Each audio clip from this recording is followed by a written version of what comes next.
2018년도 마지막 주일 맞이해서 또 오늘 요한계시록 7장도 마지막 절로 이렇게 마감을 하고 있습니다. 다음 주일은 2019년도 새해인데 요한계시록 8장을 시작할 수 있도록 주님께서 또 인도를 해주셨어요. 좀 신기하지 않나요? 제가 계획 센 게 아닌데 주님의 계획대로 차차 진행되어 가는 것을 볼 수가 있습니다. 하늘나라는 인간들의 어떤 실적과 공로와 흔적은 처음부터 없습니다. 하나님께서 우리 인간들이 어떤 행위가 있기 전에 이미 다 장만한 나라가 하늘나라예요. 아멘. 이미 다 해놓으셨어요. 마치 첫 하늘과 첫 땅을 다 준비해 놓으시고 첫 아담과 하와를 그곳에서 살도록 하신 하나님의 그 놀라운 은혜처럼 하늘나라도 다 준비해 놓으시고 살도록 하셨습니다. 그런데 새삼스럽게 우리가 하늘나라를 만들겠다고 덤벼들면 마귀밥이 되는 거예요. 이게 무서운 영적 유혹입니다. 우리 나눠준 거 먼저 요한복음 14장 2절 3절 보겠습니다. 있죠? 함께 있습니다. 내 아버지 집에 거할 곳이 많도다. 그렇지 않으면 너에게 일렀으리라.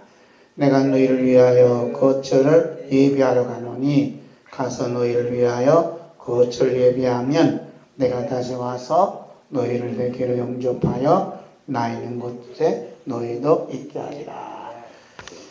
예수님께서 거처를 우리를 위해서 거처를 준비하러 가신다. 이렇게 말씀하셨어요. 누구 집이라 그래요? 내 아버지 집에. 그죠? 누구 집에요? 내 아버지 집에. 거할 곳이 많다. 내 아버지 집에. 이게 참 중요한 거예요. 하나님 아버지 집에. 금년 한 해가 다가고 이제 내일 모레면 2019년도인데 뭐가 가까웠어요? 하나님 아버지 집에 갈 날이 점점 가까웠어요. 할렐루야. 다시 오시겠다 약속하신 예수님의 그 날짜가 우리는 모르지만 점점 가까이 왔어요. 설레지 않아요? 믿든 안 믿든 2019년 되니까 뭐 복 받을 것만 생각해요. 예수님 분명히 하잖아요. 내 아버지 집에 거할 곳이 많도다. 내가 너희를 다시 데리고 오겠다. 이 말씀이 한 걸음 더 가까이 왔다는 게 얼마나 설레이겠어요. 이것이 나이 먹는 사람들의 익어간다는 소리예요. 한 살 먹는 게 서럽잖아요. 이게 서럽다 느낀 사람은 그 속에 뭐가 없냐? 예수님이 안 계시는 거야. 예수님이 계시면 한 살 더 먹을수록 뭐가 설레요? 다시 오신 예수님이 설레이는 거고, 우리를 위해서 예비하신 하나님의 집이 그리워지는 거예요. 어서 가고 싶은 거예요. 아멘. 저는 아파트 이렇게 계약을 안 해봤지만, 계약해보신 분들은 한 2년이 빨리 왔으면, 어서 새 집에 들어갔으면, 그러겠죠? 그런데 2년도 금방 오더만 들어가더라고. 입주하더라고요. 그런데 예수님이 우리를 위해서 예수님 아버지 집에 갈 곳이 많다고 하는데 도저히 안 믿어. 우리는 예수님이 거하신 집에 가는 거예요.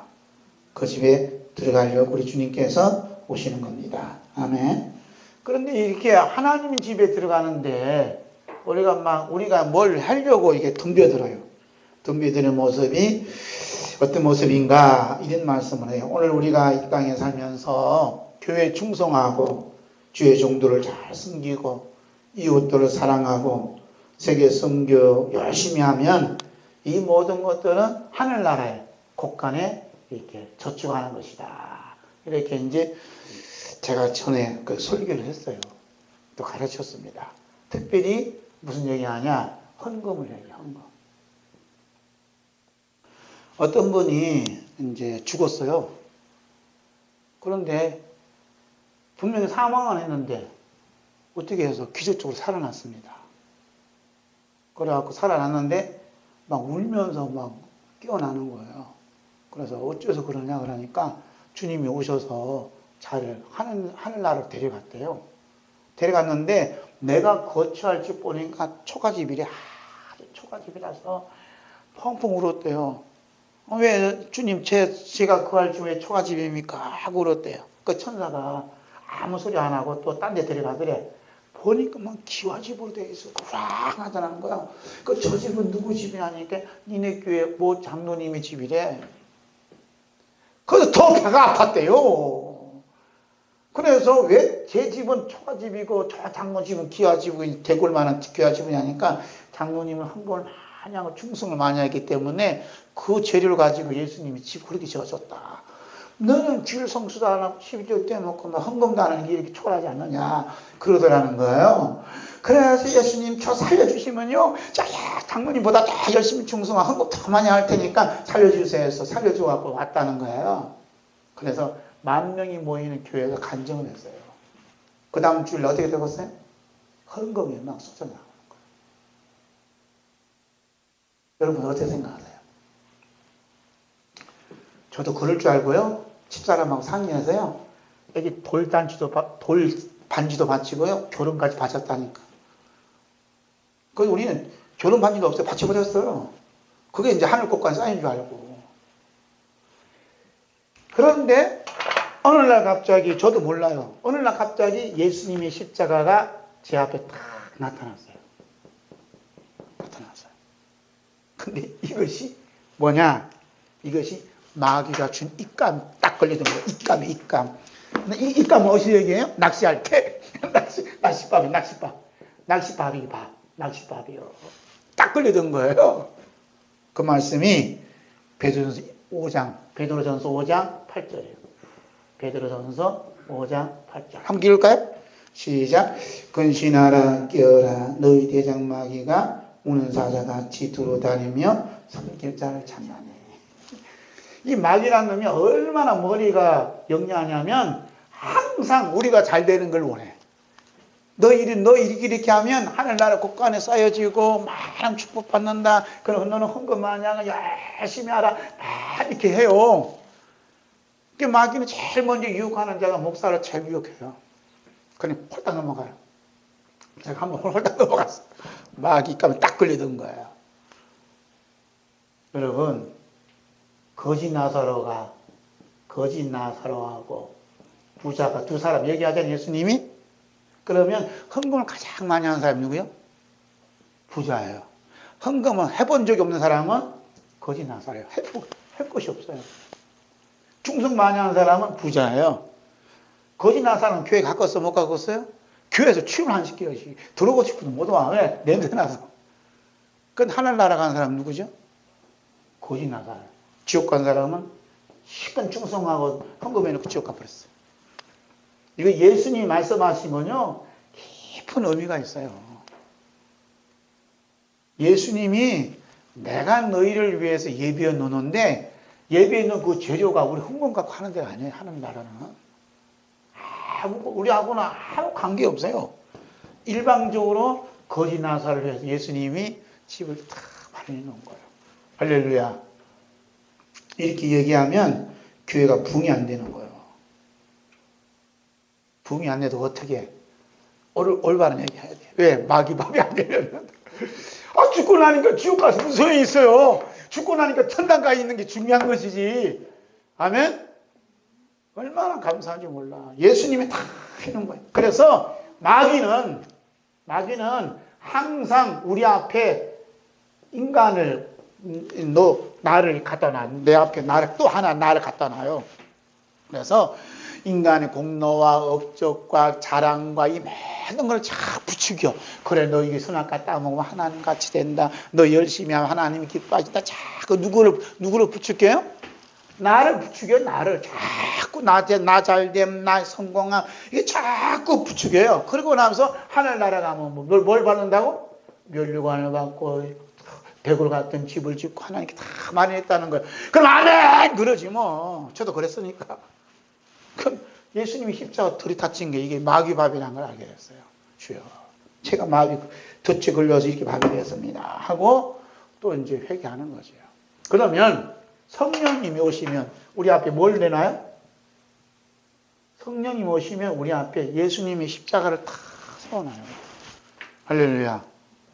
하나님께서 우리를 만나실 때 뭘 앞에 세워놓고 만나신다고요? 예수님의 십자가 놓고. 예수님 우리를 만나실 때 뭘 놓고 만나요? 예수님 십자가 놓고 만나시는 거예요. 예수님의 십자가를 제껴놓으면 만날 이유가 없어요. 여기에는 여기 예수님 감 십자가에 땅땅 못 박혀 있습니다, 지금. 할렐루야. 내 모든 건 다 십자가에 못 박혀 있어요. 그래서 못 박혀 있었기 때문에 우리의 헌신이라든지 우리의 헌금이라든지 우리의 기도라든지 우리의 모든 충성이라든지 열심이라든지 업종 등은 하나도 없어요. 어디가? 십자가에 다 이미 못을 박아놨기 때문에. 뭐만 있어요? 뭐만 있어요? 십자가에 뭐만 있어요? 예수님의 피의 용서하심과 사랑과 하나님 아버지의 독생자 보내주신 아픔과 눈물이 여기에 십자가 안에 다 담겨져 있어요. 할렐루야. 여러분, 지금 우리가 가장 중요한 건 우리 앞에 뭐가 놓여져 있느냐. 2018년도 지금 우리가 1월달부터 1월 첫 주부터 12월 30일 왔는데 우리 앞에 뭘 놓고 하나님께서 우리를 인도해 이렇게 이끌어 주셨냐는 거예요. 우리 앞에 뭐가 놓여져 있어요? 예수님의 십자가가 놓여져 있는 사람들은 뭐라 그래요? 예수님의 십자가 흘리는 피로 오늘도 이렇게 우리를 인도해 주시고 이끌어 주셔서 너무너무 감사합니다 하고 감사 찬양한다. 자, 갈라디아서 3장 1절 볼까요? 시작. 어리석도다 갈라디아 사람들아, 예수 그리스도께서 십자가에 못 박히신 것이 너희 눈앞에 밝히 보이거늘 누가 너희를 깨더냐. 그러죠? 쪽지 줬어요. 자꾸 하나님이 이쁘셔서 또 말씀 주셨잖아요. 이쁘지 않으면 말씀도 안 주시는데. 우리 앞에 뭘 놓았다고요? 지금 너희 눈앞에 뭐가 보인다고요? 예수 그리스도께서 십자가에 못 박힌 것이 밝게 보였다는 거예요. 성령이 보여주셨다는 거예요. 근데 누가 너희를 깨더냐 이 말입니다. 누가 깨? 마귀가 깨져갖고 야 십자가 내려놔. 그걸로 구원받는 게 아니야. 그걸로 축복받는 게 아니야. 너 열심히 해서 이렇게 해야 하나님 축복 많이 받지 라고 깬다 이 말이에요. 심각한 일이 벌어져요 지금. 그런데 하나님 아버지의 사랑과 아픔과 눈물 앞에 우리의 것들을 내밀 수가 있어요? 내밀 수 있어요? 없어요? 아버지께서 독생자 보내주신 그 기쁜 사랑 보내주시면서 앞으로 십자가에 달려줄 걸 생각해 너무너무 아파서 눈물을 흘린 그 눈물 앞에 우리의 것들 내밀 수 있냐고, 내 명함을 내밀 수 있냐 이 말입니다. 내밀 수가 없는 거예요. 하나님 아버지께서 사랑하는 독생자를 아낌없이 새 십자가의 산재물로 바치셨는데 우리는 우리의 것을 바쳐놓고 30배 달라, 60배 달라, 100배 달라, 아니 10,000배도 축복받겠다고 이렇게 내 마음 탐심을 다 총동원시켜서 충성하고 있지 않냐 이 말입니다. 제가 그렇게 기도했어요. 우리 집사님 하나님 11조 앞으로 10,000배 할 수 있도록 큰 기업, 큰 축복 해달라고 새벽에 기도했다니까. 그런데 하늘나라에 가보니까 이미 가 있는 그 큰 무리들과 그 144,000명과 모든 사람들이 그럴 일이 없었다는 거예요. 하늘나라에 가 있는 사람 전혀 무관심한 거예요. 그래서 이렇게 십자가 앞에 놓으면 없는데 10,000배 달라, 30배 달라 이렇게 했던 모든 것들이 거짓이었구나 하는 것이 돌통이 나와버렸어요. 지금 우리가 요한계시록 7장을 하면서 144,000 얘기하잖아요. 지금 144,000 큰 무리들 6장부터 하잖아요. 그 사람들 하늘나라에 가 있거든 지금. 그런데 그 사람들이 30배, 60배, 100배, 10,000배 축복받는 아무도 없어요. 기와장, 대궐 집에 사는 사람 아무도 없습니다. 하나님 말씀을 모르고 있으면 특히 요한계시록을 몰수 있으면 이런 사실 우리가 어떻게 알겠어요? 어? 내 백성이 뭐가 없어 망한다고요? 지식이 없어 망한다잖아요. 지식이 없어서. 무슨 지식이 없어요? 하나님을 아는 지식, 마음을 아는 지식이 없어 망하는 거예요. 오늘 우리들이 열심히 신앙생활하고 있는 모든 것들이 하늘나라와는 전혀 관계가 없다는 거예요. 만약에 하늘나라와 전혀 관계가 없으면 그 없다는 것은 영원한 지옥의 고통과 그 다음에 괴로움을 당할 수밖에 없는 유황불못에 던질 수밖에 없다는 거예요. 그러니까 우리가 살고 있는 이 모든 것들이 지금 하늘나라와 어떤 연관이 있는가 우리가 깊이 생각을 해야 된다는 얘기죠. 할렐루야. 지금 우리가 2018년도 살아왔는데 이 모든 살아온 삶이 감사하고 찬송하고 그러지요. 지금 감사하고 찬양은 좋다 이 말이야. 그런데 살아온 삶이 예수님이 예비하신 이 하나님의 집하고 어떤 연관이 관계가 있는가 한번 생각을 해보셔야 된다는 거예요. 내가 살아온 삶이 하나님 아버지 집과 연관이 되어 있는가 아니면 지옥하고 연관이 되어 있는가 한번 우리가 깊이 한번 자신을 돌아봐야 된다는 거예요. 할렐루야. 지금 감사하고 찬송한 거 좋아요. 그런데 내가 살아온 삶이 내 앞에 나를 앞장 세우고 내 공로 앞장 세우고 내가 이렇게 했으니까 이렇게 축복받는다 그러고 이 앞장 세운 사람은 어디하고 지금 연결되어 있어요? 지옥과 연결되어 있는 거예요. 교회 열심히 나오고 헌금도 부잣집 열심히 하고 날마다 호화롭게 잔치하면서 하나님 축복을 누렸던 사람이 나중에 죽고 나고 어디 갔어요? 지옥가 있잖아요. 이 부자가 내가 살아온 삶이 지옥과 연관된 거 알았어요? 몰랐어요? 전혀 모르는 거예요. 뭐만 알았어요? 아브라함의 자식이서 하나님 자녀로서 큰 축복을 누린 걸 마음껏 누리며 살았다는 거예요. 그럼 죽고 난 거 어디 갔어요? 지옥가 있어요. 여러분 이게 심각하다니까.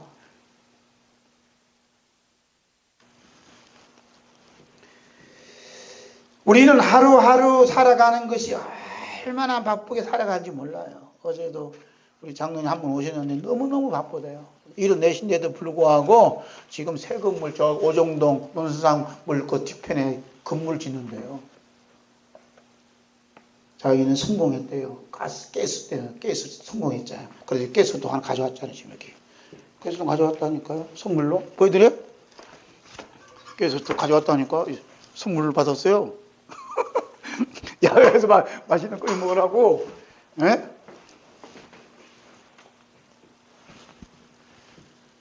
성공했죠. 그래서 제가 그랬어요. 아, 자녀들 위해서 이렇게 마지막 유산을 물려주시네요. 그랬지만, 그러면요. 다 그러죠. 성공했죠. 그런데 마음이 아픈 얘기만 자꾸 해서 물러갔어요. 주님이 판단은 아니지만, 너무너무 바쁘게 살아가는 사람들이. 너무 바쁘게 살아간다니까요? 우리 집사님 너무 바쁘죠? 너무 바쁘게 살아가는 거예요. 살아가는데, 중요한 것은 내가 열심히 살아가는데, 내 머리에 뭐가 있어요. 내 머리 위에 뭐가 있어. 내 머리에 뭐가 있어요? 하나님 아버지 집 천국이 있고 지옥이 여기 있어요. 내 머리 위에. 눈이 안 보이지만 지옥이 보입니까? 안 보여요. 천국 보입니까? 안 보여요. 근데 있어요. 로마 교황이 그랬다잖아요. 지옥은 없다고. 천주교 큰일 났어. 지옥이 없대요.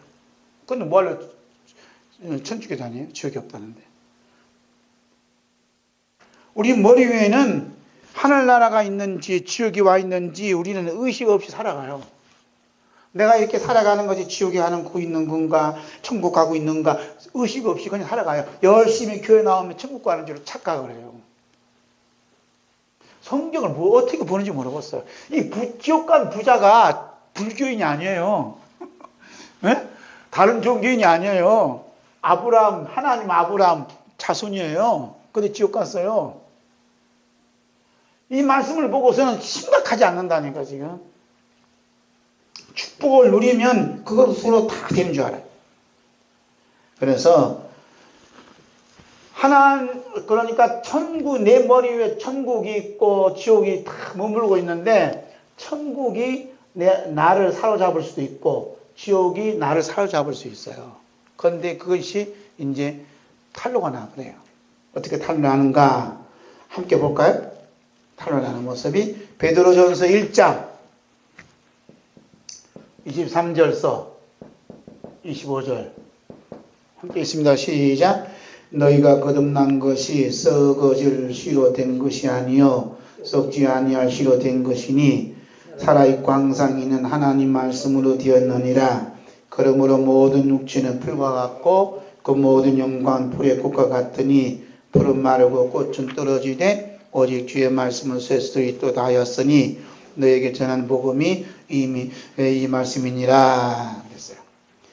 이미 자기 머리 위에 지옥이 있는데 지옥에 붙들려 사는 사람은 불나방처럼 불에 타 죽는 줄 모르고 곧 불에 타 없어질 수밖에 없는 것을 끝까지 붙들고 불못을 향하여 돌진하고 있어요. 그러잖아요. 모든 육체는 풀과 같다는 거예요. 모든 영광은 풀의 꽃과 같다는 거예요. 풀은 마르고 꽃은 시들지만 오직 주의 말씀은 새서스토로 있다는 거예요. 그러니까 지금 지옥에 이렇게 붙들려 있는 사람들은 모든 육체 그 영광에 사로잡혀 있다는 거예요. 그래서 지금 불나방처럼 그냥 불만 있으면 좋아하잖아. 막 뛰어내는데 거기가 뛰어들면 자기가 거기 타 죽는지 모르잖아요. 그래 안 그래요? 불나방이 불을 좋아해요. 근데 타 죽는지 몰라요. 마귀에 붙잡힌 사람은요, 뭘 좋아하느냐? 육체를 좋아하고 육체에 나타나는 그 모든 영광을 좋아해요. 이것이 뭐냐면 불에 타 없어질 것이 모르고 좋아하는 거예요. 그러지 않아요? 육체 건강도 좋아하고 육체 영광 돈도 좋아하고 어떤 뭘 좋아하는 사람 집도 좋아하고 막 좋아하니까 뭘 해요? 자꾸 자랑하는 거예요. 2018년을 맞이하면 끝나면서 이걸로 끝난 사람 많아요. 그런데 천국에 붙들린 사람은 뭐에 붙들려 있다고요? 하나님 말씀에. 하나님 말씀에. 주의 말씀이 새석들이 붙들려 있는 거예요. 주의 말씀에 붙들려 있다는 말씀은 뭐냐면 예수님의 십자가에 못 박힌 손에 예수님이 십자가에 못 박힌 손에 붙들린 사람이에요. 할렐루야. 이런 사람들은 천국과 연결되어 있어요. 지금 여러분 혼자 살아온 게 아니에요. 여러분이 살아오는데 그 살아오는 그 모든 삶 속에 예수님이 십자가에 못 박은 손을 나 연약한 손을 꼭 붙잡고 같이 가자 하고 왔는지 한번 생각해 보셔야 된다는 얘기죠. 내가 지금 2018년 12월 30일까지 왔는데 내가 잘나서 걸어왔는가? 아니면 예수님의 십자가에 못 박힌 손에 이렇게 붙들려서 여기까지 왔는가? 한번 이렇게 곰곰이 생각해 보셔야 돼요. 여러분 어떻게 왔어요? 내 자랑하면서 왔어요? 아니면 예수님이 십자가에 못 박힌 손에 다 이렇게 붙들려서 왔어요? 붙들려서 왔어요? 붙들려 왔다고 믿어지는 사람은 진짜 은혜 받는 사람이에요. 네? 얼마나 감사해요. 붙들려 왔는가 안 온가 아셔야 된다니까. 참 감사할 일이 아니에요. 지금 붙들림을 받느냐 하는 게 중요한 거예요. 예수님의 손에 붙들림을 받느냐 하는 게 중요한 거예요. 할렐루야. 붙들림 받느냐예요. 붙들리고 받느냐 이 말입니다.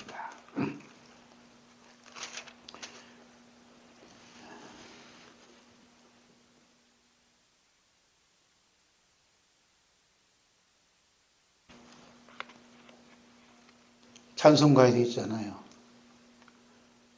몸도 마음도 약하나 세임받아 살아왔네. 물 붓듯이 부어지는 주의 은혜 촉하다. 사랑 없는 거리에나 험한 산길 헤맬 때 주의 손을 굳게 잡고 누구 손에? 주의 손을 굳게 잡고 찬송하며 가리라. 우리는 주의 손에 우리가 잡는 게 아니고 주님이 손이 나를 잡고 있는 거예요. 같이 가자고. 할렐루야. 가는데 험한 골짜기라도 어떻게 해요? 주님이 계신다면 간다는 얘기예요. 사랑 없는 거리나 험한 산길 헤맬 때도 주님의 손이 꼭 붙잡혀 있다. 그러니까 주님의 손이 꼭 붙잡혀 있는 사람은 속에서 뭐가 나와요? 찬송이 나와요. 찬송이. 힘들지만 왜? 주님의 손이 나를 붙잡고 있다는 거야. 그래서 이 땅에 살면서 하나님 말씀에 붙잡혔다는 이유로 많은 환난을 겪으며 살았기 때문에 많은 눈물을 흘릴 수밖에 없어요. 그래서 이미 하늘나라 가 있는 성도들의 이야기가 어디 기록되어 있냐면 요한계시록 이렇게 지금 말씀에 잘 기록되어 있는 거예요. 사도 요한은 채석장에서 노쇠한 죄수의 몸으로 많은 고통과 아픔을 겪고 있었어요. 80이 넘었나 90이 넘었나 모르지만 돌을 깨며 낮에는 돌을 깨고 밤에는 기도하고 주의 말씀을 받고 험난한 인생을 살았어요. 그렇지만 어린 양의 부르심마다 하늘나라에 미리 가보니까 이미 이 땅에 살았던 성도들이 하늘나라에 와 있는 것을 봤어요. 이미 하늘나라 와 있는 자들의 수가 얼마나 많은가 수를 헤아릴 수 없습니다. 그런데 그들이 입고 있는 옷은 한결같이 흰 옷이었어요. 자신들이 좋아하는 색을 가진 이 옷을 입은 사람은 아무도 없어요. 우리 집사님은 하얀 검정 옷을 좋아하신가 봐요. 여기 노란 거. 저도 검은 거 좋아해요. 이것도 검은 목칠을 있어야 되는 거 안 어울려. 그런데 하늘나라에는 검은 옷 입은 사람 아무도 없어요. 무슨 옷 입었다 그래? 흰 옷 입었다는 거예요. 참, 흰 옷. 한 사람은 입었어요? 수를 헤아릴 수 없는 큰 무리가 흰 옷을 입었어요. 흰 옷을 입었다는데 여러분 큰 축복이 있는 겁니다. 이것은 하늘나라에 온 큰 무리들은 자신이 갖고 있는 모든 것이 없다는 거예요. 이미 예수님이 십자가에 땅땅땅 못 박혀 죽었다는 겁니다. 저요 파란색을 좋아해요. 저 빨간색 좋아해요. 저 노란색 좋아해요. 저 검은색 좋아해요. 의견분분한 그 모든 것들이 십자가에 땅땅 못 박았다니까요. 내 자랑, 내 열심 모든 것들이 땅땅 못 박았다는 것이 바로 십자가예요. 여기에는 뭐냐? 비교하는 경쟁의식이나 비교하는 성취의식이나 비교하는 성공의식은 있을 수 없다는 겁니다. 예? 지금 우리 교회는 없지만 어느 교회에서는 뭐 그래프를 만들어 갖고 어느 집사는 전도 2명, 전도 4명, 성민 얼마, 헌금 얼마 그래프 있잖아요. 이렇게 봤어요?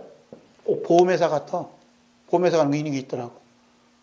옛날에 우리도 그랬어요. 저도 그래프 만들어 놓고 그게 정상인 줄 알았어요. 그래서 경쟁심을 막 부추겨. 경쟁심을 막 죽여. 누가 잘하나? 경쟁심을 부추겨. 그래서 보고서를 가보면 이게 초등학교 다닐 때 나보다 공부도 못하는 저 집사님은 나보다 헌금을 더 많이 해. 내 빚을 써서 헌금해야 되겠다고 헌금 더 많이 해요. 주님 보시고 기뻐하시겠어요? 여긴 천국이 아니에요. 지옥이지. 천국은 경쟁의식, 성취의식, 또 이 성공의식 그런 데가 없어요. 왜? 전부 다 흰옷 입으니까. 똑같아요! 할렐루야. 똑같다니까요. 만약 그들이 이 땅에 살면서 자신이 좋아하는 색깔대로 살았더라면 서로 경쟁의식에 의해 뒤떨어진 자와 앞선 자가 나누어졌을 거 아니에요? 실패한 자와 성공한 자가 나누어졌을 거 아니에요? 그렇다면 이런 자는 하늘나라 들어간 데 스스로 장애물이 되어서 들어가서 없을 뿐만 아니라 들어올 수가 없어요. 하늘나라에는 이런 경쟁의식이 있는 사람들은 절대 못 들어온 데가 하늘나라예요. 그래서 흰옷이라는 겁니다. 어느 교회에서는 뭐 흰옷 입으라는 게 지금도 예배드리는데 다 흰옷 입고 오잖아요. 왜 여자들이 흰옷 입고 와? 천국에는요 남자들만 있어요. 여자들 없어요.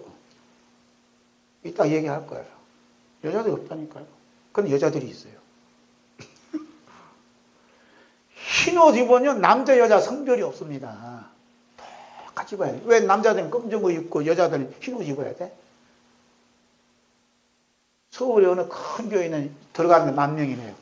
여자들은 흰옷 입고 남자들은 검은 옷 입었어요. 그런데 천국에는요 남자 여자 없어요. 처음부터 흰옷 입었어요.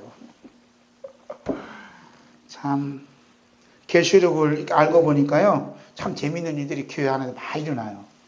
그 재밌는 일이 아니라 너무 가슴 아픈 일이에요. 가슴 아픈 일이에요.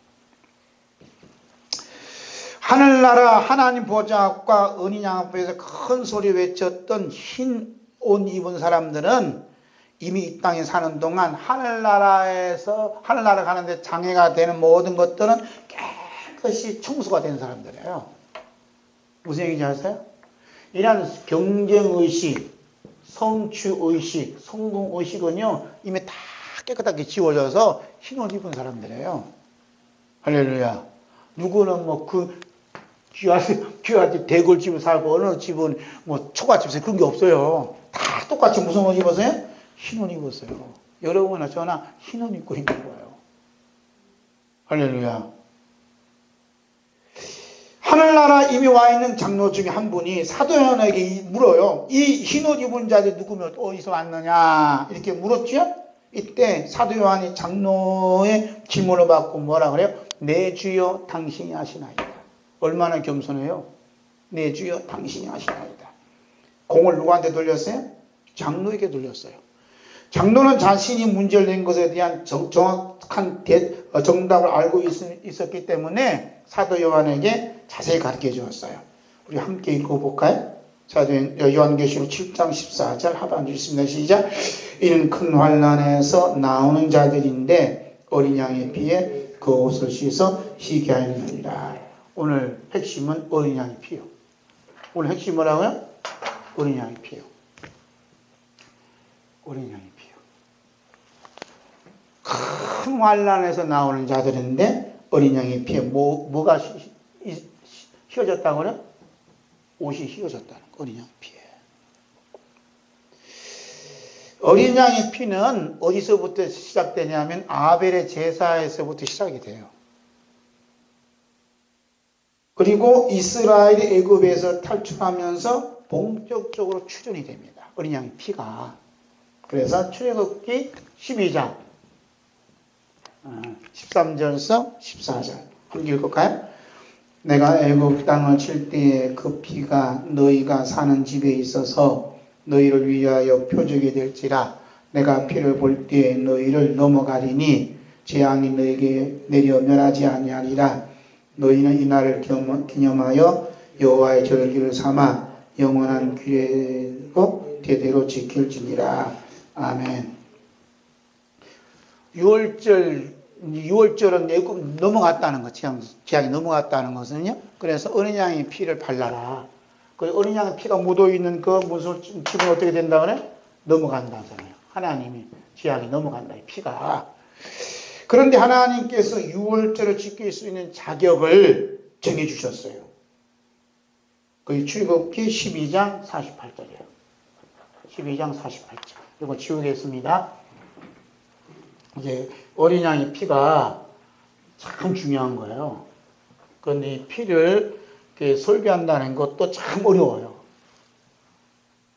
뭐 쉽게 하면 그렇게 얘기하겠지만 참 어려워요. 출애굽기 12장 48절. 한번 읽을까요? 시작. 너희와 함께 거류하는 타국인이 6월절을 지키고자 하거든 그 모든 남자는 할례를 받은 후에야 가까이하여 지킬지니 그는 본토인과 같이 될 것이나 할례 받지 못한 자는 먹지 못할 것이니라. 할례 받지 못한 자는 어떻게 해요? 먹지 못한다는 거예요. 이게 구분이 돼요.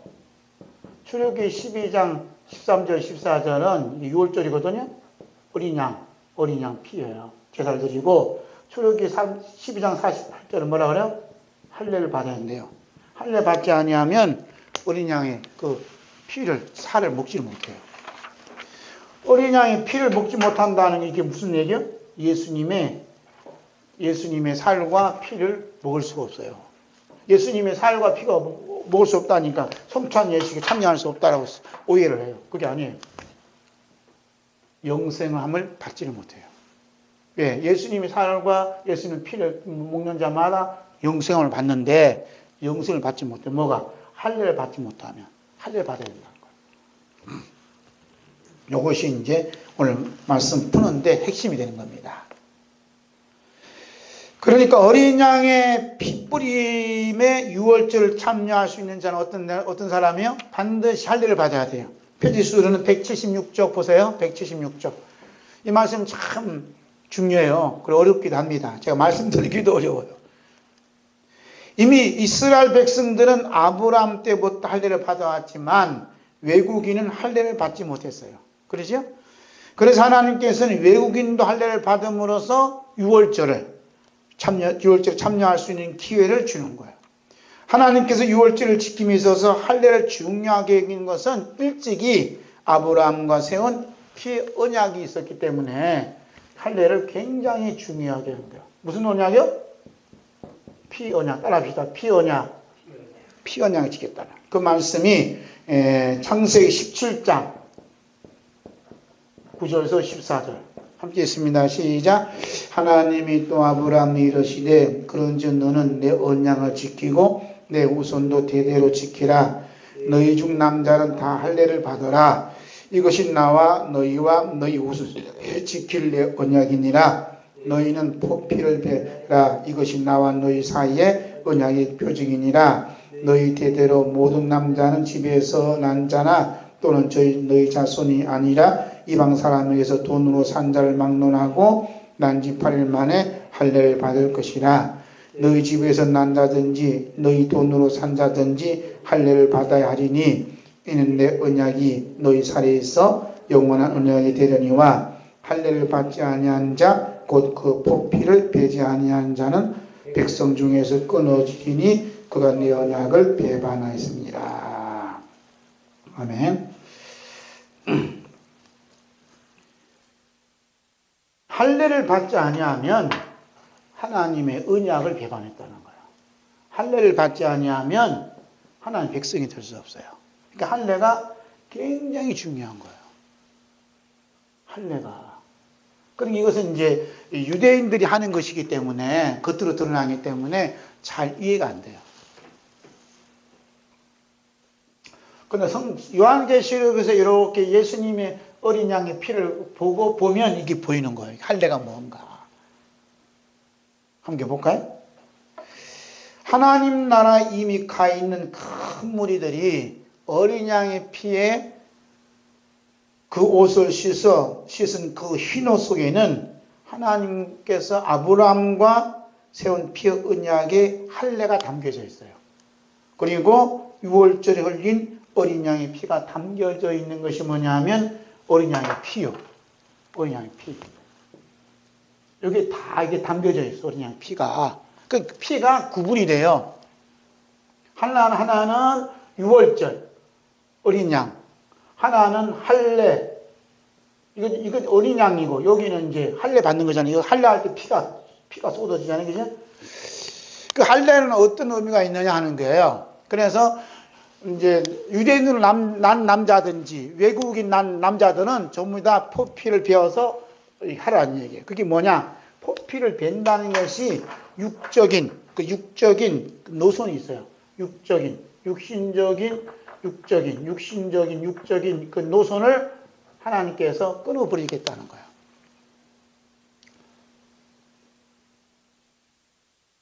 끊어버리고 하나님의 자녀로 이렇게 다시 거듭나게 해주시겠다는 것이 하나님의 계획이에요. 그러니까 육에서 난 육신으로는 어떻게 못 간다고? 하나님 나라에 갈 수 없다는 거예요. 그래서 하나님께서 정한 방법은 뭐냐면 할례를 해라 얘기해요. 그러니까 하나님께서 하나님 앞에 나아가는 사람, 하나님께서 만나시는 사람들은 일단 뭐 하냐면 하나님이 죽여버려요. 죽여놓고 하는 거. 그러니까 할례는 이게 죽음을 의미해요. 죽음을 통과하지 않으면 하나님과 같이 할 수 없어요. 할례는 무엇을 의미한다고요? 죽음을 의미해요. 죽음. 아셨죠? 죽음을 의미하는 거예요. 그러니까 내가 예수님 때문에 복받겠다 이런 사람은요, 할례 근처도 못 갔어요. 지금 이게 심각한 얘기하고 있는 거예요. 좀 귀를 좀 들여주세요.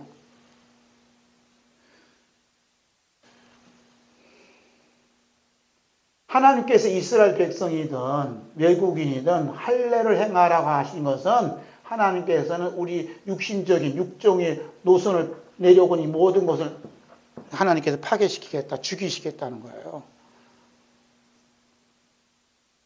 그런데 죽이신다 해놓고 누가 대신 죽어요? 예수님이 와서 대신 죽어요. 인간의 할례로는 천국 갈 수 없어요.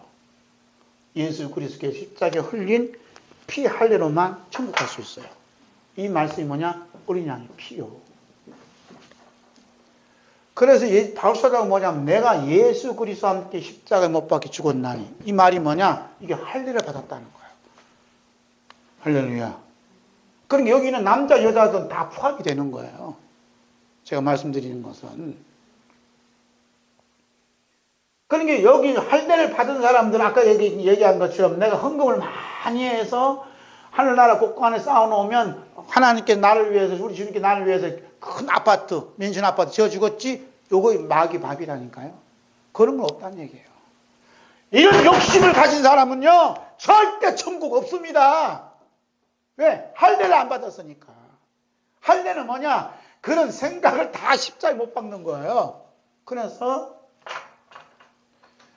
사도 요한이 정리를 해놨어요. 어떻게 정리했냐? 요한 1서 2장 15절서 볼까요? 2장 15절에서 17절 함께 있습니다. 이 세상이나 세상에 있는 것들을 사랑하지 말라. 여기 있잖아요. 다시 한번 있습니다. 이 세상이나 세상에 있는 것들을 사랑하지 말라. 누구든지 세상을 사랑하면 아버지의 사랑이 그 안에 있지 아니하니 이는 세상에 있는 모든 것이 육신의 정욕과 안목의 정욕과 이생의 자랑이니 다 아버지께로부터 온 것이 아니요 세상으로부터 온 것이라. 이 세상도 그 종류도 지나가되 오직 하나님의 뜻을 행하는 자는 영원히 거하느니라. 아멘. 육신의 정욕과 안목의 정욕과 이생의 자랑이 육신의 노선에서 내려오는 거예요. 이것은 어디서 왔다 그래요? 세상에서 왔다는 거예요. 하나님께로 온 게 아니라는 거예요. 이것을 죽여버려요, 하나님께서.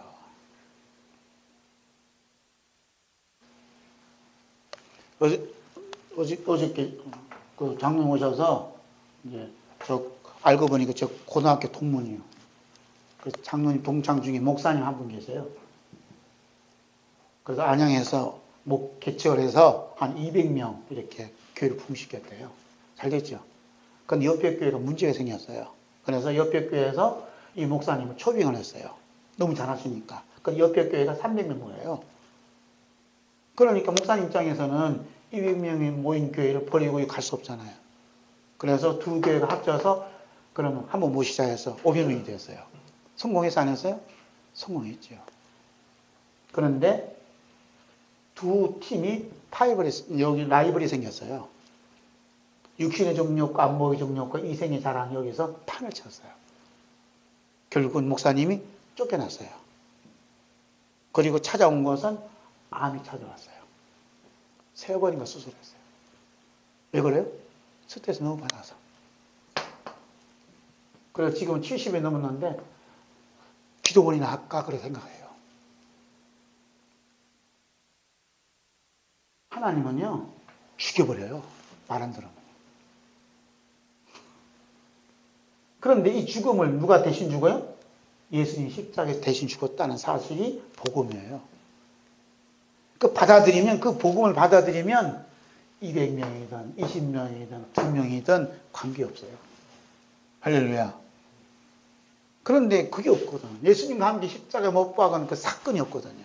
내 앞에 예수님의 십자가가 이렇게 안 보이거든요. 뭐요? 복귀의 성공만 보이는 거예요. 그래서 죽는 겁니다. 불쌍하죠? 누가요? 제가 불쌍해요.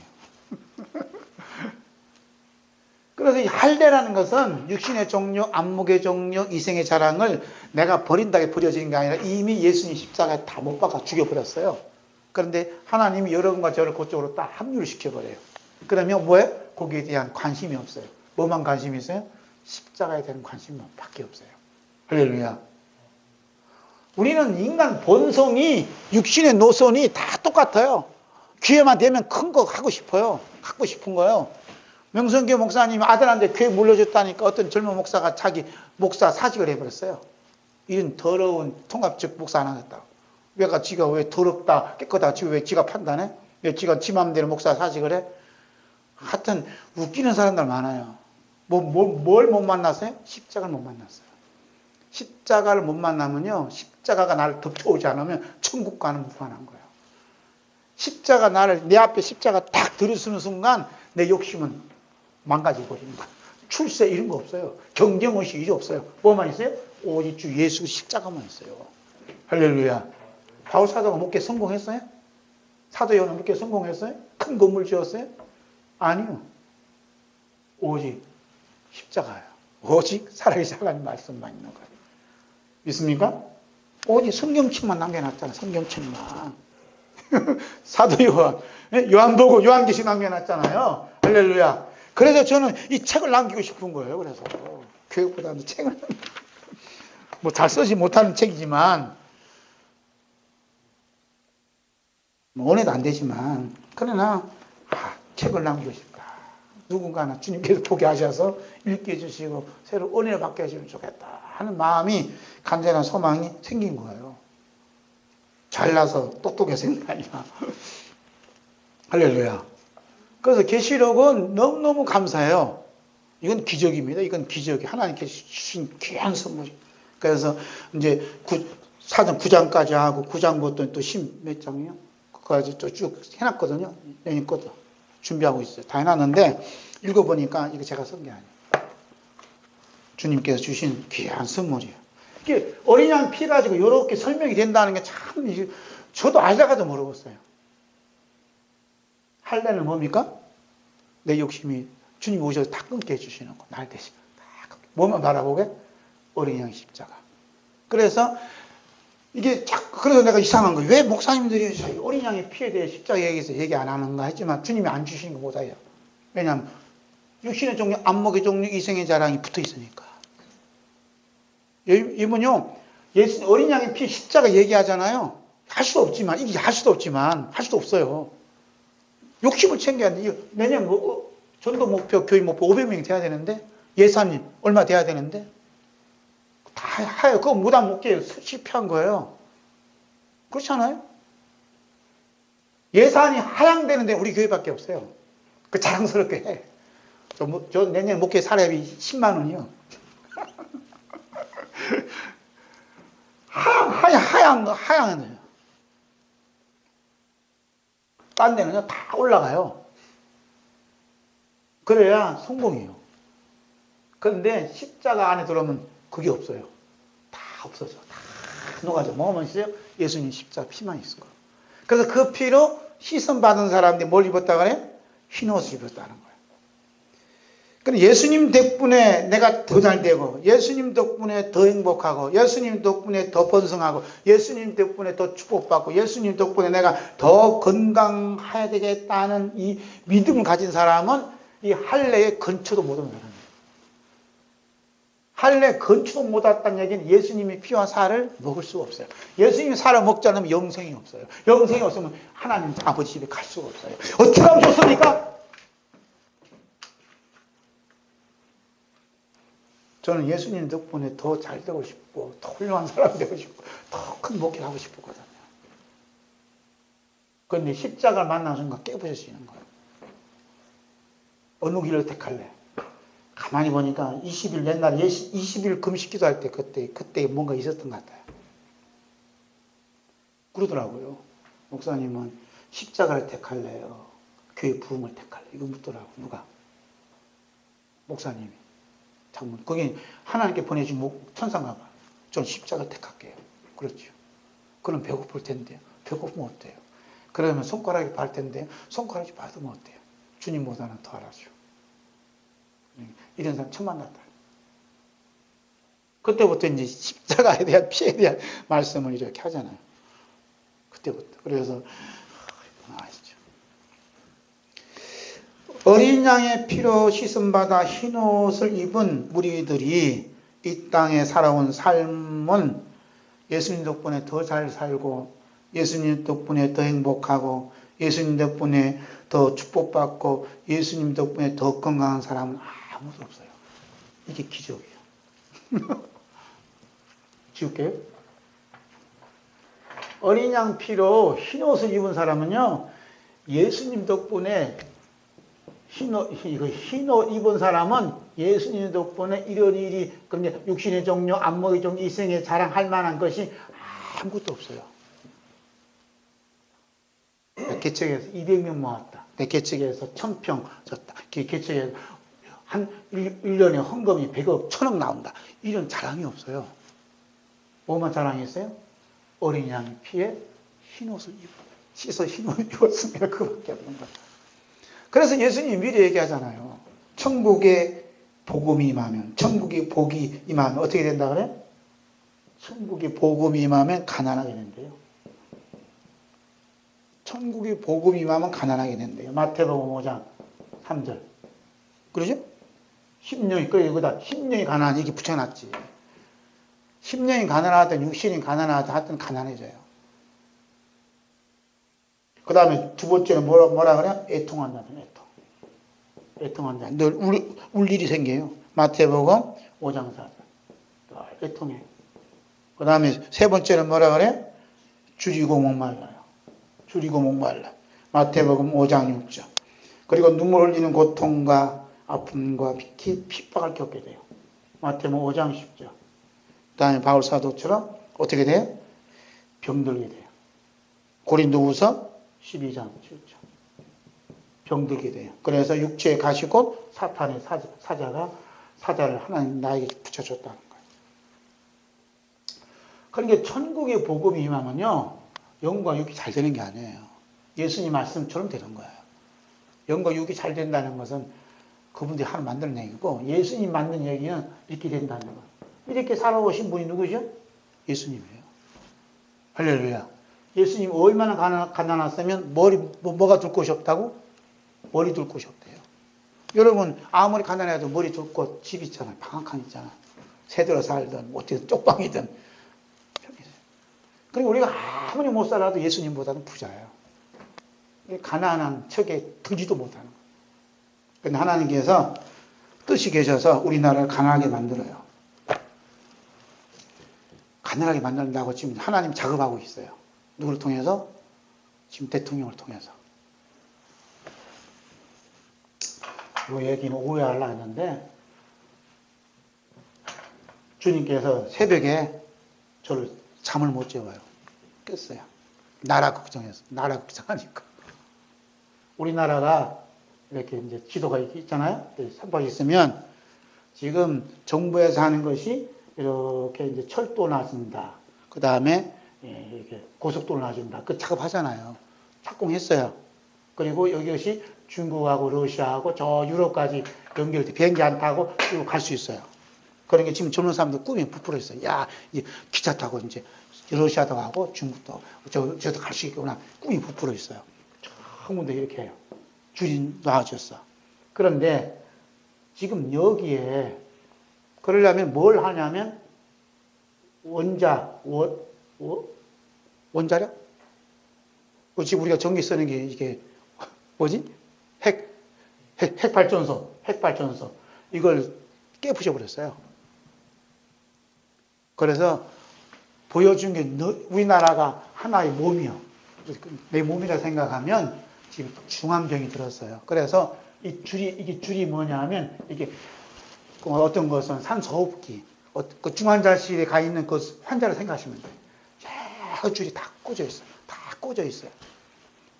꽂아 있는 게 뭐냐면 고속도로고 철도 다 해요. 그리고 지하에 뭘 해요? 가스관을 다 배선해놔요. 그 평화가 올 줄 알아요. 그래서 가스관이 들어오고 전기로 들어올 수 하려면 이게 제일 방해가 뭐냐면 핵이에요. 파괴시켜버려야 돼. 그래서 지금 2020년도부터 전기를 수입해야 돼요.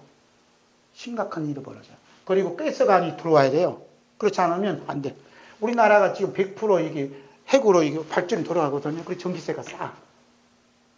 그런데 전기세가 지금보다 10배, 20배 비쌀 수 있어요. 그러면 밤에 전기를 못 켜요. 이거 못 켜요. 두 개만 켜요.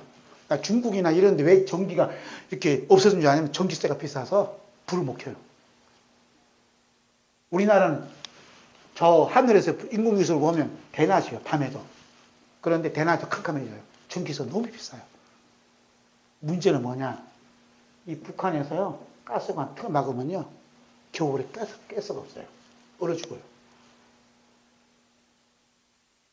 하나님, 저는 주택 만들더라도 옛날 아궁이식을 만들었어요. 저도 그거 같이 살게. 이게 비밀이라니까요. 옛날식으로 가야 돼. 산에서 나물 때 가야 돼. 이건 봐봐요. 아파트마다 가스 떨어지면 어떻게 돼요? 다 얼어 죽어요. 핵보다 더 무서운 게 가스예요. 배관을 틀어막으면 우리나라는 공장도 안 들어가고 연구 아무것도 안 돼요. 컴퓨터도 박살 아무것도 못해요. 전기 이게 전부 다 핏줄이거든. 우리나라는. 그래서 지금 우리나라가 중환자병을 만들어요. 그래서 지금 정부가 암덩어리 여기저기 다 심어놨어요. 그래서 겁나갖고 그냥 깼어요. 우리나라 큰일 났다. 그랬어요. 큰일 났는데 걱정할 게 없어요. 왜냐하면 주님의 십자가가 우리 앞을 다 우리를 가리고 있어요. 할렐루야. 그래서 다음 주가 뭐냐? 십자가는 태풍의 눈이라 그랬어요. 제목이 그래요. 다음 주는 태풍의 눈이라니까요. 아무리 쓰나미 태풍이 몰아줘도 태풍의 눈은 어떤다 그래? 제일 안전한 곳이 눈이에요. 그래서 인공위성을 보면 눈이 있는 데는 하늘이 밝아. 청청해. 바람이 안 불어. 그 눈 주위로 난리가 났어요. 그래서 십자가는 태풍의 눈이에요. 십자가는 들어오면 뱃속하나 맞든 뭐하든 관계없어요. 십자가가 지켜줘요. 피가 묻어 있으니 죽음의 사자가 유월절이 되듯이 건너가는 거예요. 할렐루야. 그걸로 어떻게 돼요? 세상 줄을 탁 끊어줘야 돼. 그래야 하나님의 생명성이 나를 탁 붙들어줘요. 아멘? 그럴 수밖에 없어요. 이건 비밀이에요. 비밀도 비밀이 아니에요. 그래서 아침에 이게 자꾸 이게 그림이 그려져갖고, 우리나라는 지금 중환병이 오나, 이제 점점 병 들어가고 있는, 이제 고속도로 논다 그러지, 뭐 한다 그러지, 배석 안 놓는지, 좋지요. 말은 좋아. 이거 지금 뭐냐 하면 중환자실 놓고 지금 산소호흡기 꽂고 못 꽂는 거예요. 줄 거는 놓으면 우리나라, 남한은 폭삭이에요.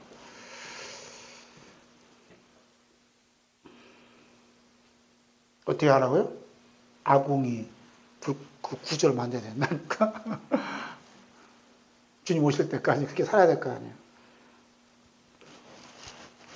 너무 우리 애들이, 우리 손주들이 너무 걱정이요. 그렇죠? 우리는 너무 알았는데 어떻게 살 건가 걱정이지만 십자가를 바라보고 살아가야 돼요. 그래서 하늘나라에 있는 장로가 증언하기를 하나님 보좌 앞에 어린 양 앞에 있는 흰 옷을 입은 큰 물이 있는, 어디서 나왔다 그래요? 큰 환란에서 나왔다는 거예요. 그래서 그 환란이 뭐냐면 가난이었고 애통이었고 줄이고 목마름이었고 눈물 흘리는 고통이었어요. 그런데 어린 양의 피로 다 씻어주세요. 할렐루야. 북한에 있는 우리 예수 믿는 사람들 다 사는데 뭐 우리라도 살리지 않겠어요? 큰 걱정 안 해도 돼요. 어린 양의 피에 보호하심과 도움이 없었다면 견딜 수 없는 큰 환란이에요. 그들이 겪었던 큰 환란이 오히려 그들에게 무엇을 입혀주는 역할을 했어요? 흰 옷을 입혀주는 역할을 했다는 거예요. 할렐루야. 환란의 바람이 우리나라에 불 수밖에 없어요. 왜? 흰 옷을 입혀줘야 할 하늘나라 갈 성도들이 많기 때문에. 환란을 통과하지 않으면요, 어린 양의 피가 역사를 안 해요. 그리고 역사 안 하면 옷은 알록달록해요. 근데 알록달록 옷 입은 사람 천국에 아무도 없어요. 무슨 옷이요? 흰 옷 입은 사람이 있어요. 그래서 피로 흰 옷을 씻게 하는 역할을 하는 게 뭐냐? 환란이에요. 그러니까 두 종이요. 환란을 받은 사람들은 내 인생이 어쩌냐 하고 해서 스스로 망하고 죽는 거고, 어렵고 힘든 이 환란을 경험할 때 예수님의 십자가가 내 앞에 탁 이렇게 세워진 사람들은 누가 바라봐요? 십자가를 바라보는 거예요. 바라볼 때마다 예수님이 흘리신 피가 내 마음을 씻어주고 아픔을 씻어주고 이러면서 어떻게 돼요? 내가 살아온 것이 내 힘이 아니었구나, 내 노력이 아니었구나, 내 뜻이 아니었구나, 다 주님이 다 예비해 놓으신 뜻이었구나 하고 주님께로 자꾸 마음이 가도록 만든다는 거예요. 뭐가? 피가. 그렇게 하도록 역할하는 게 뭐냐면 환난이에요. 그래서 가난도 아픔도 이 모든 것이 예수님이 피가 나에게 뿌려지게 하시는 하나님의 숨겨진 큰 은혜라는 거예요. 할렐루야. 몰랐지요. 그 은혜 받은 사람이 누구냐? 거지 나사로예요. 우리는 종착역이 천국이지 여기가 아니에요. 이럴 때는 아멘 해야 되는데 우리가 종착역이 천국이지 이 세상이 아니에요. 이 세상이 나그네 잠시 거쳐갈 테트리에 그렇게 못해요.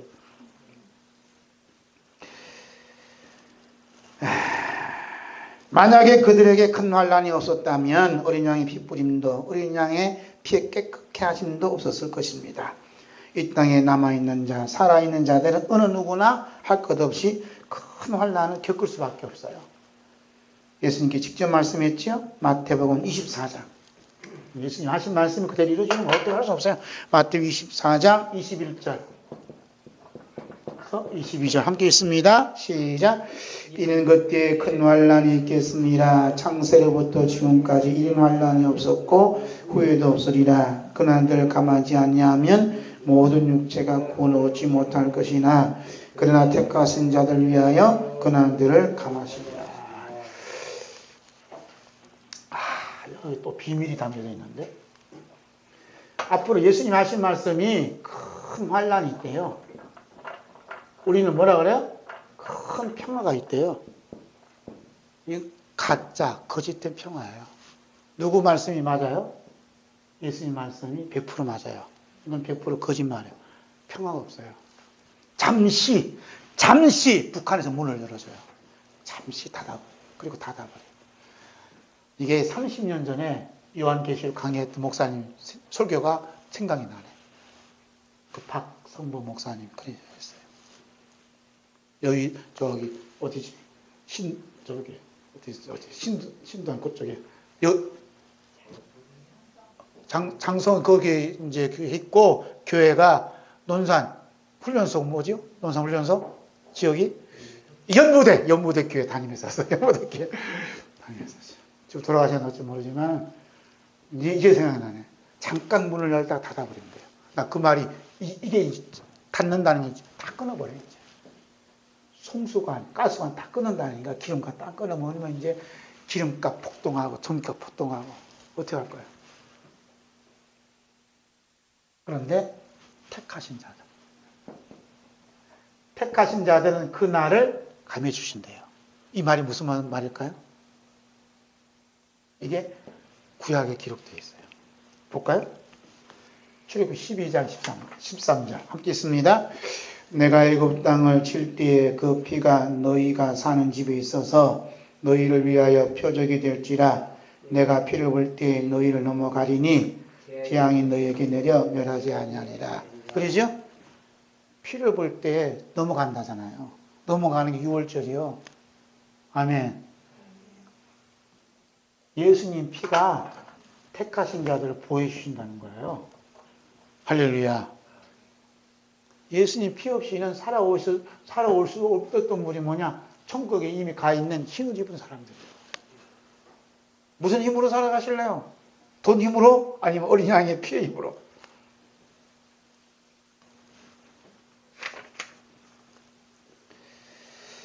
베드로 사도는 아시아의 전역에 흩어져 있는 교회와 성도들에게 편지를 했어요. 왜 흩어졌나 하면 큰 환난 때문에 흩어졌어요. 피바람이 불었거든요. 그 말씀이 베드로전서 1장 1절에서 2절 한 장 넘기면 돼요.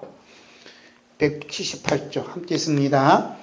예수 그리스도의 사도 베드로는 본도, 갈라디아, 갑바도기아, 아시아와 비두니아에 흩어진 나그네 곧 하나님 아버지 미리하심을 따라 성령이 거룩하게 하심으로 순종함과 예수 그리스도의 피뿌림 얻기 위하여 택하심을 받은 자들에게 편지하노니 은혜와 평강이 너희에게 더욱 많을지어다. 흩어진 나그네. 이게 이제 깊이가 있어요. 왜 흩어졌겠어요? 큰 환난이 바람이 불었거든요. 예루살렘. 그러니까 막 살기 위해서 다 흩어져요. 그러니까 자식과 부모 간에 다 흩어져요. 6.25 전쟁이 나서 흩어지듯이 살려면 다 흩어지게 돼 있어요. 그런데 흩어진 자들에게 뭐 하신다 그래? 예수 그리스도의 핏보림을 얻게 하여 택하심을 받은 자들에게. 그러죠? 우리가 택하신 이유가 뭐냐면 예수님 피 때문에, 피를 뿌려주기 위해서 택했다는 거예요. 할렐루야. 그러니까 이렇게 환란으로 막 로마가 쳐들어오지, 유대인들이 쳐들어와서 막 목살게 하지, 죽여버리지, 이러니까 막 다 살려고 어떻게 흩어져야지. 그러니까 내가 예수님 복음 때문에, 예수 믿는 것 때문에 이렇게 죽음을 당해야 되냐, 이런 분도 있겠죠. 근데 그 모든 환란이 뭐요? 예수님 피를 뿌려 주기 위한 하나님의 특별한 은혜라는 거예요. 그래서 이 베드로 전서예요. 할렐루야. 나에게 이런 아픔이 오고 고통이 오고 어려움이 왔냐 하지 마세요. 왜냐하면 여러분은 어린 양의 핏뿌림을 받을 수밖에 없는 택함 받은 사람이기 때문에. 아멘. 뭘로 위로받으시겠어요? 무엇으로 힘이 되어지고 힘을 얻겠어요? 예수님 피밖에 없습니다. 사도 바울은 자신이 십자가의 복음을 증언하다가 그만 돌에 맞아 쓰러졌습니다. 핍박했던 자들이 바울 사도가 죽은 줄 알고, 에이, 죽은 시체 저 시내 밖으로, 저 성 밖으로 내쳐 하고 던져버렸어요. 그러자 제자들이 몰려와 쓰러진 바울 사도를 둘러섰어요. 막 울고 있는데 죽은 송전이 털털 일어나고 있는 거, 아무 일 없는 것처럼. 그러고 나서 걱정하고 염려하고 두려움을 떨고 있는 제자들에게 바울 사도는 말씀합니다. 그 말씀이 사도행전 14장 22절. 함께 읽을까요? 제자들의 마음을 굳게 하여 이 믿음에 머물러 있으라 권하고, 또 우리가 하나님 나라에 들어가려면 많은 환난을 겪어야 합니다. 뭘 겪어야 된다고요? 많은 환난을 겪어야. 어디에 들어가려면? 하늘나라에 들어가려면 많은 환난. 남들은 돈 벌었다고 그러는데 왜 나는 돈을 안 벌리나 그러지 마세요. 왜? 하늘나라에 들어가려면 이 과정 겪어야 돼. 할렐루야. 어떤 분들은 핍박을 받아서, 어떤 분들은 왜 다른 사람은 다 축복받아서 안 아프고 건강히 사는 나는 왜, 나에게 왜 이 질병이 찾아왔나 하지 마세요. 하나님 나라에 들어가는데 필수 과정이에요. 어떤 분들은 질병을, 어떤 분들은 가난을, 어떤 분은 핍박을, 어떤 분은 이렇게 해서 다 환란이 나름대로 다 가지고 있어요. 나에게는 가시가 있잖아요. 가시 찔려도 나에게는 환란이에요. 그런데 남들이 받는 그 환란보다도 내 가시 찔린 손이 어떻게 더 아파. 그러죠? 예? 그렇게 모든 나름대로 다 환란이 있어요. 그 환란이 하나님 나라에 들어가는데 필수 과정이라는 거예요. 아멘. 대통령이라고 해서 환란이 없겠어요? 10만 명 교회 담임 목사님이라고 해서 환란이 없겠어요? 연봉 10억 받는 목사님이라고 해서 환란이 없겠어요? 마음은 지옥이에요. 그러나 연봉도 받지 못하는 저는 마음이 천국일 수도 있어요. 아멘. 하나님 나라에 들어가려면 뭘 많이 겪어야 된다요? 많은 환란을 겪어야 돼요. 그런데 많은 환란을 겪는 동안에 뭐가 뿌려진다고요? 예수님 피가 뿌려진다는. 그래서 흰옷 만들어. 점 하나도 없는 흰옷을 만들어. 그러고 나서 천국에 입성시키는 거예요. 할렐루야. 감사하지요. 따라서 사도 요한이 하늘나라에 와 있는 14만 4천이나 수를 셀 수 없는 큰 무리도 한결같이 이 땅에서 많은 환란을 통과했던 것으로 봤어요. 그들이 많은 환란을 겪으면서 무사히 통과할 수 있었던 것은 우리 주 예수 그리스도 십자가에 흘리신 피 때문에, 어린 양이 피 뿌림이 있었기 때문에 통과할 수 있었어요. 할렐루야. 그래서 통과한다고 해서, 아니 큰 환란이 온다고 해서 걱정할 이유가 있어 없어요? 걱정 안 해도 돼. 왜? 예수님이 알아서, 성령님이 알아서 우리에게 피를 뿌려주셔요. 그러면 어떤 환란을 견딜 수 있도록 주님이 내 앞에서 이렇게 손잡고 가자 이렇게 말씀합니다. 다른 여러분이 십자가의 복음으로 인해서 큰 환란을 겪고 있습니까? 예수 그리스도 이름 때문에 욕을 먹고 악하다는 소리를 듣고 핍박과 죽음의 위험까지 겪고 있습니까?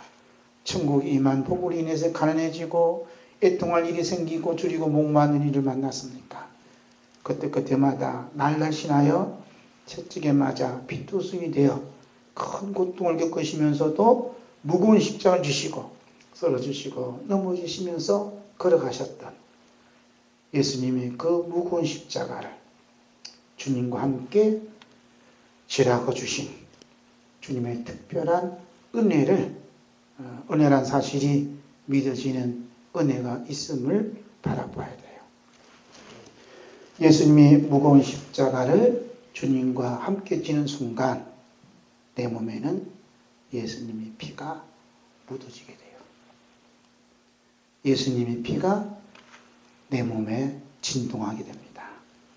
그것이 어디예요? 하늘나라예요. 하늘나라에는 어린 양의 피가 진동하는 곳이 하늘나라예요. 하늘나라는 어린 양의 피가 가득한 곳이고 어린 양의 피 냄새가 진동하는 겁니다.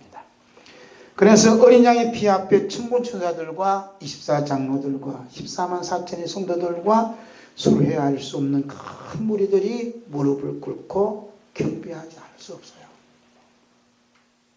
왜냐하면 그들은 예수님이 십자가로는 피, 어린 양의 피 용서와 사랑이 없었다면 그 환난을 견딜 수도 없을 뿐만 아니라 하나님 보좌와 어린 양 앞에 설 수 없었기 때문에 어린 양이 피하면 다 죽는 거예요. 경배할 수밖에 없는 거예요. 할렐루야. 그래서 어린 양이 피요. 오늘 우리가 큰 환난 가운데 있으면서 살아갈 수 있는 것도 2018년도 마지막 주일을 맞이할 수 있도록 건강을 주신 것도 우리 주 예수 그리스도의 십자가에서 흘리신 피 용서와 사랑이 우리 위에 자리를 잡고 있기 때문임이 믿어지는 순간 어린 양의 피로 씻은 흰옷을 우리에게 입혀주셔서 하늘나라 보좌에 이르도록 인도해 주실 줄로 믿습니다. 그럼 어린 양의 피로 흰옷 입은 성도들은 무엇을 하고 있을까? 시간이 없어서 읽기만 하겠습니다. 흰옷 입은 성도들은 하늘나라에서 무엇을 하고 있을까? 요한계시록 7장 15절 있습니다. 시작. 그러므로 그들이 하나님 보좌 앞에 있고 또 그의 성전에서 밤낮 하나님을 섬기며 보좌에 앉으시니가 그들 위에 장막을 치시리니. 그들이 이 땅에 살면서 평생 소원이 뭐냐 하면 하나님 보좌 앞에 있는 것이고 어린 양이 보좌 앞에 있는 거예요. 또 하나님 성전에서 밤낮 하나님께 예배하며 섬기는 것이 그들의 소원이었습니다. 오늘 여러분께서 머물러 있는 자리는 어떤 자리입니까? 육으로 난 육의 눈으로 보면 각자 나름대로 머물러 있는 자리가 다를 수 있습니다. 그러나 영으로 난 영의 눈으로 보면 여러분은 하나님 보좌 앞에 있습니다. 우리 앞에 뭐가 있어요? 하나님 보좌가 있는 거예요. 할렐루야. 사도 요한은 오늘 본문 말씀을 기록할 때 육신이 몸은 유배지인 밤모습이 있었지만 그의 영은 하나님 보좌 앞과 어린 양 앞에 있습니다. 오늘 요한계시록에 기록된 하나님의 말씀 읽고 듣고 말하는 여러분도 사도 요한처럼 똑같은 상황을 만나게 됩니다. 어린 양의 피로 씻음 받아 흰옷 입은 큰 무리들은 하나님 보좌 앞에 있을 뿐만 아니라 하나님의 성전에서 밤낮 하나님을 섬기고 있습니다. 하나님의 성전은 이 땅에도 있고 하늘나라도 있습니다. 그런데 이 땅에 있는 하나님의 성전과 하늘나라에 있는 하나님의 성전은 서로 연결되어 있습니다. 하늘나라에 있는 하나님의 성전과 연결되어 있는 이 땅의 성전은 어디에 있습니까? 자, 이건 이제 시간이 가더라도 이제 설명이 좀 말씀이 좀 필요한 것 같아요. 성전 얘기 나왔으니까 하나님의 성전이 있어요. 하나님의 성전. 하나님의 성전을 신약에서는 교회라 그래요. 교회인데 하늘에 있는 성전이 있고 땅에 있는 성전이 있어요. 그래서 하늘에 있는 성전과 땅에 있는 성전이 연결된 하늘의 성전이 땅에 있는 성전과 연결된 땅에 있는 성전은 뭐냐 이 말이에요. 교회 10,000명이 모이는 교회요? 2명이 모이는 교회요? 아니에요. 하늘의 성전이 땅에 있는 성전이 연결된 사람은 성도예요. 할렐루야. 여러분. 그 말씀이 고린도전서 3장 16절 17절 함께 있습니다. 너희는 너희가 하나님의 성전인 것과 하나님의 성령이 너희 안에 계신 것을 알지 못하느냐. 누구든지 하나님의 성전을 들이밀면 하나님이 그 사람을 멸하시리라. 하나님의 성전은 거룩하니 너희도 그러하니라. 아멘. 하늘나라에 있는 하나님의 성전과 연결된 이 땅에 있는 하나님의 성전은 바로 어린 양의 피로 용서받고 사랑받은 여러분 자신이에요. 여러분은 하나님이 거룩한 성전이에요. 하나님의 성전을 어떻게 살아갈 것인가? 해답이 오늘 본문 말씀 그대로 되어 있어요. 우리를 구원하심이 누구한테 있다고요? 하나님과 어린 양에 있습니다라고 큰 소리로 외치며 살아가는 거예요. 이 땅에서 하나님의 성전으로 살아가는 성도는 어린 양께서 십자가를 주신 피 용서와 사랑으로 살려주심으로 말미암아 살아갈 수 있음이 믿어지는 삶을 사는 거예요. 2018년도도 예수님이 십자가를 주신 피 용서와 사랑으로 내가 살아갔구나 하고 믿어지는 사람, 어떤 사람이요? 하나님의 성전된 사람이에요. 아멘. 나의 잘남과 나의 잘됨과 잘 사는 것이 나의 노력과 나의 실력과 나의 열정과 나의 기도와 나의 착함과 나의 성화와 나의 충성과 나의 헌신이라고 여겨지고 믿어진다면 그는 하나님의 성전을 더럽히는 것으로 하나님의 심판을 면할 수가 없어요. 피할 수가 없어요. 무서워요. 그래서 하나님의 성전은 나의 어떤 것도 한 점도 머물 수 없을 뿐만 아니라 처음부터 입장이 허락이 안 돼요. 왜냐하면 하나님의 성전 입구에는 노스로 만든 번제단과 물두멍이 있어요. 구약 성경에. 네? 자, 보세요. 이제 미리 읽고 오셔서 한 10번 이상 읽으면요, 저와 좀 소통이 돼요.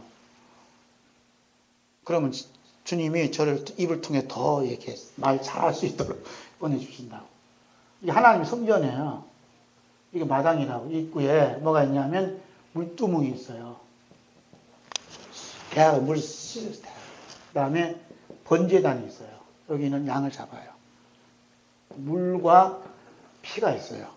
여기에 씻지 아니하면 성전에 들어올 수 없어요. 그러니까 번제단과 물을 뭘 상징하면 예수님의 십자가에서 흘리신 피. 예수님 십자가에서 흘리신 피. 예수님의 십자가 못 박힌 것을 바라보시는 하나님의 눈물. 여기에 있어요. 그래서 예수님 피 한 방울, 하나님 눈물방울이 떨어진 자만 하나님의 성전에 입성할 수 있어요. 여기서 나의 잘됨, 나의 잘남, 나의 성공, 나의 성취가 여기 있어요? 박산을 나는 데가 이 성전 마당이에요. 아멘? 인정받고 싶으시면 인정받아도 돼요. 그러나 하나님은 절대 인정 안 해줘요. 이것은 하나님 법이에요. 예수 그리스도의 십자가 흘리신 피와 하나님께서 흘리신 눈물을 통과하지 않으면 하나님 성전에 들어갈 수 없다니까요. 우리가 하나님의 성전이 되는 순간 뭐가 덮쳐오냐면 하나님의 장막이 덮쳐와요. 참 놀랍죠? 하나님의 장막이 덮쳐오면 하나님께서 직접 어루만져 주시는 주님의 사랑의 손길을 경험하게 돼요. 어떤 손길 경험하게 되는가? 제가 여기다가 기록했어요. 한번 또 볼까요? 제가 나눠드린 거. 함께 봅시다. 좀 길게 써놓은 거 봅시다. 하나님께서 만져주시는 사랑의 손길은 지금까지 살아온 삶의 걸음걸음마다 이미 보좌에 계신 어린 양이 나의 목자가 되셨음이 믿어지는 거예요. 자꾸 발자국마다 나의 손을 꼭 잡고 주님이 걸어오셨다고 믿어지는 거예요. 비록 그 삶이 음침한 골짜기를 다녔었다 할지라도 주님이 이끌어 주셨다고 믿어지는 거예요. 그래서 시편 기자 말하죠. 시편 23장 4절 봅니다. 시작. 내가 사망의 음침한 골짜기를 다닐지라도 해를 두려워하지 않을 것은 주께서 나와 함께 하심이라. 주의 지팡이와 주의 막다기가 나를 안위하시나이다. 내가 네 앞에는 뭐가 있어요? 언제나 십자가를 지고 가신 어린 양께서 계시고 계심이 믿어지는 거예요. 그리고 그 모든 아픔과 눈물도 생명수 샘으로 인도받는데 하나의 과정이었음이 또한 믿어지는 거예요. 이 모든 것이 주님의 사랑과 보살핌과 인도하심이 있다고 감사하고 찬송하지 않을 수 없어요. 그 말씀이 요한계시록 7장 16절 17절입니다. 함께 읽습니다. 그들이 다시는 주지도 아니하며 목마르지도 아니하고 해나 아무 뜨거운 기운에 상하지도 아니하리니 이는 보호자의 가운데 계신 어린 양이 그들의 목자가 되사 생명샘을 인도하시고 하나님께서 그들의 눈에서 모든 눈물을 씻어주실 것입니다. 언제 어린 양이 목자가 되어주세요? 이 땅에 있을 때. 중요한 단어가 뭐냐 하면 어린 양이 그들의 목자가 된다는 거예요. 제가 얘기하자면 어린 양이 목자가 되신다는 거예요. 그러니까 우리 앞에 뭐가 있어요? 어린 양, 십자가에 달리신 어린 양이 항상 우리 앞에 있는 거예요. 목자는 양 앞에 항상 목자가 있어요. 우리 앞에 누가 있냐면 예수님 십자가가 다 이렇게 보이게 만들어요. 그런데 사망의 골짜기를 갈 수도 있고 돌짝밭 갈 수도 있고 냇가를 갈 수 있어요. 왜? 어린 양이 필요한 데 데리고 다니니까. 가다가 왜 돌짝밭이 있어? 왜 또 이렇게 어렵게 힘들까? 이렇게 불평하면 돼야 안 돼요? 그럼 내가 앞에 있어. 내가 간다 그러면 불평해도 되는데 내 앞에 예수님이 날 대신에 십자가 지고 가신다 이렇게 자꾸 믿어지면 이게 불평이 사라져요. 이것이 뭐냐? 하나님께서 그들의 눈에서 뭘요? 눈물을 씻어준다는 거예요. 눈물을 씻어주는 건 하늘나라에서 씻어주지만 이 땅에 씻어주세요. 뭘로? 믿음으로. 아, 예수님 내 앞에서. 그러니까 내가 아프면 나보다도 먼저 예수님이 아파하셨구나 하고 이게 믿어주는 순간 어떻게 해요? 내 아픔은 너무 작아. 그래서 주님 앞에 죄송해. 나 때문에 예수님이 아파하시고.